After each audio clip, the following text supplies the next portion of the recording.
राधे राधे, जय श्री कृष्णा मित्रों। अब हम बात करेंगे चतुर्थ भाव में सूर्य का फल। यदि आपकी जन्म कुंडली में सूर्य चतुर्थ भाव में बैठा हुआ है तो वह आपको क्या प्रभाव, यानी आपके जीवन में क्या प्रभाव प्रदान करेंगे, आपके जीवन में किस प्रकार से प्रभावित करेंगे, तो स्थिति को हम समझेंगे चतुर्थ भाव में सूर्य के फल को। मित्रों, इससे पूर्व हमने लग्न से बात कर ली, द्वितीय से कर ली, तृतीय से कर ली, फर्स्ट सेकंड थर्ड। अब हम फोर्थ हाउस की बात करेंगे। फोर्थ हाउस क्या है पहले अपन ये समझते हैं। आपका मकान है, वाहन है, भूमि है, सुख है, माता है, नौकर है, चाकर है, यश है, कीर्ति है, बहुत कुछ चतुर्थ भाव है। इसको ऑलमोस्ट हम सुख भाव कहते हैं मित्रों। और सूर्य वही सत्ता का प्रतिनिधित्व करने वाला ग्रह है, राजसी है? तो क्या परिणाम प्रदान करेंगे, तो इसको हम थोड़ा सा विवेचन करेंगे। सामान्य सी बातें अपन बातें करेंगे, सामान्य से जो आपको मूलभूत चीजें पता होनी चाहिए। मित्रों, पहले तो ये देखिएगा कि सूर्य किस राशि में बैठा हुआ है। यदि ये सिंह राशि में बैठा हुआ अपनी स्वग्रही तब बढ़िया है, हैं? यदि उच्च का बैठा तब और बढ़िया है। यदि यह अपनी मित्र राशि धनु में बैठे तब बढ़िया है, मीन में बैठे तब भी बढ़िया है। यदि यह और भी कर्क राशि भी इसकी मित्र राशि है, मिथुन में बैठे तब भी ठीक है, कन्या में भी बैठे तब भी ठीक है। तो इन राशियों में क्या परिणाम प्रदान करेंगे। और फिर ये शत्रु राशियां इनकी कौन सी रहेगी। तुला राशि में नीच के रहेंगे तो इसकी भी चर्चा करेंगे। वृषभ राशि में भी चर्चा कर लेंगे थोड़ी बहुत, क्योंकि शत्रु राशि है। मकर की चर्चा करेंगे और कुंभ की भी करेंगे। तो ये शत्रु राशियां और यह मित्र राशियां। और किन ग्रहों के साथ में पाप प्रभाव की भी हम चर्चा करेंगे। पाप प्रभाव और किस ग्रह के साथ में बैठा हुआ युति। तो इन ऑलमोस्ट पूरी स्थितियों को लेकर के अपन चर्चा करेंगे। बस यही चर्चा नहीं करेंगे कि सूर्य किस भाव का प्रतिनिधित्व करता है, इसका अपन चर्चा नहीं करेंगे। बाकी सभी की चर्चा अपन इन छोटी छोटी चीजों से माध्यम से अपन कर लेंगे। सर्वप्रथम यदि सूर्य यहाँ पर अपनी उच्च राशि में बैठे, मेष में या स्वगृह में या मित्र राशियों में बैठे है ना, तो जातक को मकान का सुख अच्छा मिलता है। सबसे प्रथम उत्तम श्रेणी का ग्रह ऐसा व्यक्ति प्राप्त करता है। उत्तम वाहन, अच्छे वाहन की भी प्राप्ति ऐसे व्यक्ति को होती है। पैतृक संपत्ति, क्योंकि पिता का कारक है तो पैतृक संपत्ति भी मिलने के प्रबल योग ऐसे व्यक्ति को बन जाते हैं। शासन प्रशासन, क्योंकि शासन प्रशासन का कारक है सूर्य, तो हो सकता है ऐसे व्यक्ति को शासन प्रशासन में, समाज में, परिवार में, सरकारी क्षेत्रों में बहुत सम्मान मिले, सम्मानित पद मिले ऐसे व्यक्ति को। समाज सेवा में, राजनीति के क्षेत्र में भी ऐसा व्यक्ति सक्रिय रह सकता है। अब सबसे बड़ी बात मैं बताऊं, यह भाव हृदय भाव है आपका। तो हृदय की विशालता देखिएगा, राजा के पास हृदय की विशालता बहुत अच्छी रहती है? दूसरों की सहायता करना, उदार प्रवृत्ति का ऐसा व्यक्ति हो सकता है। यह अच्छी स्थिति मेरे को शुभ ग्रह से दृष्ट हो जाए, गुरु से हो जाए, शुक्र से हो जाए, तब स्थितियां। शुक्र से तो दृष्ट नहीं हो पाएगा, लेकिन गुरु से दृष्ट हो जाए तब। कहते हैं कि ऐसे व्यक्ति का जो उत्तरार्ध रहता है, बूढ़ापा है, बहुत गौरवशाली बीतता है, सुखद होता है। तो ऐसी स्थितियां निकल कर के आती है। यदि मित्रों चतुर्थ भाव में सूर्य बैठे हुए हो तो माता का स्नेह, माता का प्रभाव ऐसे व्यक्ति के जीवन में बहुत ज्यादा रहे, माता प्रभावशाली हो, क्योंकि चतुर्थ भाव माता का भाव है। तो सूर्य के सदृश सुख, सूर्य के समान माता रहने की संभावनाएं होती है। तो स्थितियां निकल करके आती है। हाँ, यदि यह सूर्य पाप प्रभाव में हो, शत्रु राशियों में बैठा हुआ हो, है, या फिर पाप ग्रहों से युक्त, तो इन चीजों को आप ध्यान कर लीजिएगा। पाप प्रभाव और शत्रु राशियां, तो हो सकता है कि मानसिक अशांति का कारण बन सकती है ये स्थिति। इसकी सूर्य की जो उष्मा रहती है, जो गर्मी रहती है, तो आपके मानसिक सुख को जला देती है कहीं ना कहीं, ये समझ सकते हैं आप। मानसिक सुख जल्दी से मिलने नहीं देगा ऐसा सूर्य। घर में रह कर के भी आप घर में रहकर आप शांति का अनुभव नहीं कर पाएंगे, अशांति ही आपको देखने को मिल सकती है। उथल पुथल की स्थितियां रहेगी मन के अंदर कुल मिलाकर के। यदि पाप प्रभाव में हो और अशुभ भाव में बैठे हुए हो, शत्रु राशि में बैठे हुए हो, तो माता के साथ में भी संबंध थोड़ी अच्छे नहीं रह सकते हैं, वैचारिक मतभेद हो सकते हैं। या फिर माता के तुला में बैठा हुआ हो तो पिता के भी स्वास्थ्य में परेशानी करेगा, माता के स्वास्थ्य में परेशानी करेगा मित्रों।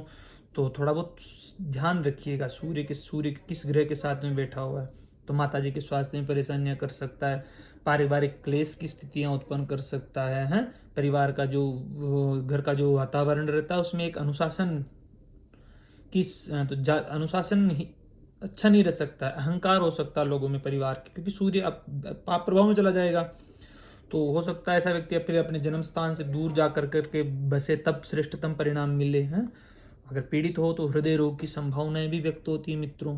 तो छाती से संबंधित स्वास्थ्य का ध्यान रखिएगा। तो यहाँ से थोड़ी बहुत समस्याएं उत्पन्न हो सकती है, तो मैं इसके उपाय भी बताऊंगा आपको। सूर्य की दशम भाव पर भी दृष्टि रहेगी मित्रों। दशम भाव पद, प्रतिष्ठा, यश, कीर्ति, राज्य, वैभव इत्यादि का द्योतक है, आपको पता है। तो यहाँ पर भी रहेगी। तो कर्म भाव, इसको अपन कर्म भाव भी कहते हैं। तो यहाँ पर दृष्टि रहेगी तो जातक अपने कार्य क्षेत्र में बहुत सफल हो सकता है। भले ही घर में शांति न हो, लेकिन कार्यस्थल ये जो जहाँ पे वो वर्क करता है, जहाँ पर वह अपना काम करता है, वहाँ पर तो इसका दबदबा रह सकता है व्यक्ति। यहाँ पर दिग्बल नहीं रहेगा, क्योंकि दिग्बल यहाँ पर रहता है सूर्य का, है तो शून्य दिग्बल के करीब माना जा सकता है यहाँ पे। तो अपनी पहचान के लिए व्यक्ति को थोड़ा बहुत ज़्यादा संघर्ष करना पड़ सकता है, ऐसी परिस्थितियाँ देख सकते हैं। चतुर्थ भाव में पैतृक घर, मैं तो कहता हूँ कि पैतृक घर को छोड़ देना चाहिए ऐसे व्यक्ति को, या फिर ये ऑटोमेटिक ही पैतृक घर को छुड़वा देगा, हाँ, या फिर उसको बेचना भी पड़ सकता है मित्रों, यदि पाप प्रभाव में आ जाता है तब। तो स्थितियां निकल करके आती है यदि आपके चतुर्थ भाव में सूर्य बैठा हुआ है, तब ऐसी स्थितियां निकल करके आती है मित्रों। कुल मिलाकर के ऐसा व्यक्ति बाहर तो सफल है, लेकिन भीतर थोड़ा बहुत संघर्षरत रह सकता है। इसका दुनिया के लिए ये व्यक्ति आदर्श हो सकता है, लेकिन उसके जीवन के जो निजी अनुभव है, भावनात्मक असंतुष्टि ही इसको घेरे रह सकती है। संतुष्टि के लिए इसको व्यक्ति को प्रयास करना चाहिए मित्रों। ऐसी स्थितियां निकल करके आती यदि यह पाप प्रभाव में हो, इन राशियों में बैठा हुआ हो। तो करना क्या है ये भी मैं आपको बता देता हूँ। तो मैंने कुछ आपको युतियों के विषय में बता देता हूँ मैं आपको मित्रों। यदि यह चंद्रमा के साथ में बैठे तो ग्रहण अमावस्या का योग बना देता, पूजन करवाइएगा, इसके जप करवा दीजिएगा, ज़्यादा परेशानी रह सकती है। मंगल के साथ में यह भी दोनों ही दिग्बल शून्य रहेंगे, लेकिन इस स्थिति पराक्रम योग बनाती तो कहीं ना कहीं श्रेष्ठ ही है। बुध के साथ में बुधादित्य योग बहुत बढ़िया स्थिति है। गुरु के साथ में जीवात्मा योग और भी बहुत बढ़िया स्थिति है। शुक्र के साथ में भी ज़्यादा परेशानीदायक स्थिति नहीं है, लेकिन शनि के साथ में यहाँ पर स्थिति बहुत बिगाड़ करके रख देगा मित्रों। यहाँ पर सूर्य शनि के साथ में नहीं होना चाहिए।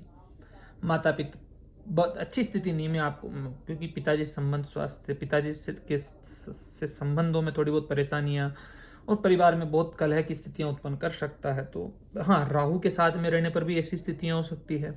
केतु के साथ में थोड़ा बहुत बचा सकता है केतु, लेकिन आपको थोड़ी बहुत इन चीज़ों का ध्यान अवश्य रखिएगा। तो अभी करना क्या है मैं आपको थोड़े बहुत उपाय भी बता देता हूँ मित्रों। नित्य आदित्य हृदय स्तोत्र के पाठ कीजिएगा, नित्य भगवान सूर्य को अर्घ्य दीजिएगा, तांबे के बर्तनों में भोजन कीजिएगा, पानी भी तांबे के बर्तनों में पीजिएगा, रविवार को पक्षियों को दाना डालिएगा। दाहिने हाथ में तांबे का कड़ा, आप पहन सकते हैं।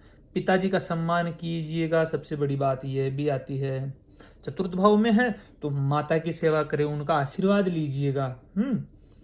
हो सके तो तांबे, जो घर में तांबे का जो कोई भी वस्तुएं हैं उनको पूर्व दिशा में रखिएगा, इन तांबे के बर्तनों को, है। और अपने घर के अंदर उचित रोशनी, मैं इसमें भी लिख देता हूँ, उचित रोशनी का भी प्रबंध करें। तो स्थितियां निकल करके आती है। आपके जो घर का जो मध्य भाग है उसमें कहीं ना कहीं प्रकाश आना चाहिए सूर्य का, तो ये आप ध्यान रखिएगा। उसको खाली रखे मध्य भाग को, और प्रकाशमान रखे, हैं घर के मध्य भाग को साफ रखे कुल मिला करके। तो ये स्थितियां निकल करके आती है यदि आपके चतुर्थ भाव में सूर्य बैठे हुए हैं तब। मित्रों अब आगे बात करेंगे हम आपके पंचम भाव में सूर्य की स्थिति को लेकर के। बहुत बहुत धन्यवाद मित्रों। यदि आप मेरे YouTube चैनल को सब्सक्राइब नहीं किए तो सब्सक्राइब कीजिएगा चैनल को, बेल आइकन अवश्य दबाइएगा, कमेंट करके बताइएगा कि आपका सूर्य किस भाव में बैठा हुआ और इस भाव में बैठा हुआ तो किस प्रकार से आपको फल प्रदान कर रहा है। धन्यवाद।